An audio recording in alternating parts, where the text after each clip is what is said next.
So today we're going to plant some dwarf rabbitbrush. It's a native plant that grows here in the Front Range. We are kind of forced to grow these ourselves because it's really hard to just make a phone call to somebody else in other parts of the country. So we try to create as many of them as we can ourselves. So what I'm using today is a tray called a 128. There's 128 cells in here. I'm going to fill this up. Pat it down. Sometimes I'll take another tray and kind of push them down a little bit, just to leave a little indentation there to drop the seeds into.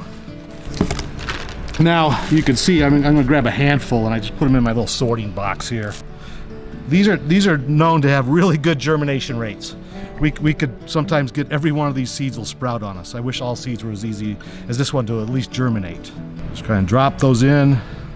Don't worry if I got 50 in one and 10 in the other.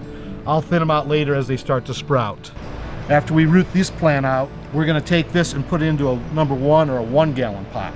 Grow that for 3 or 4 months. And then from that 1 gallon pot, we're going to put it into a number 3 or a 3 gallon pot. This is a plant that is a late summer flowerer.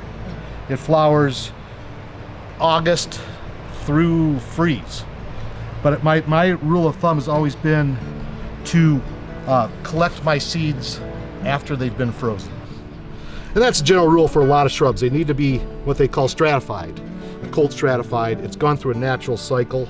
Some plants don't need to be stratified, but most do need to go through a cold period. So you either do that by collecting them after they've been frozen in nature, or if you collect them early, sometimes you get away with putting them in a freezer or a refrigerator and leave them in there for a few months to kind of copy going through a cycle of winter. Just going to lightly cover these up. Rabbitbrush definitely does not need to be deeply buried. In nature, it kind of blows off the plant, lands, gets a few leaves on top of it, and that's about it. And I'll kind of even that out a little bit, tamp it down.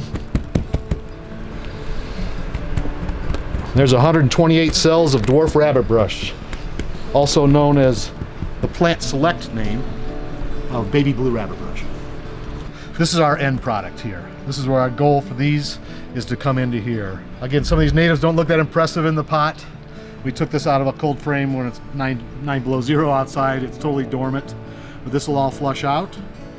Later in the summer, these were all nice big yellow flowers, groups of flowers, and that's where we collect those seeds from, right from here.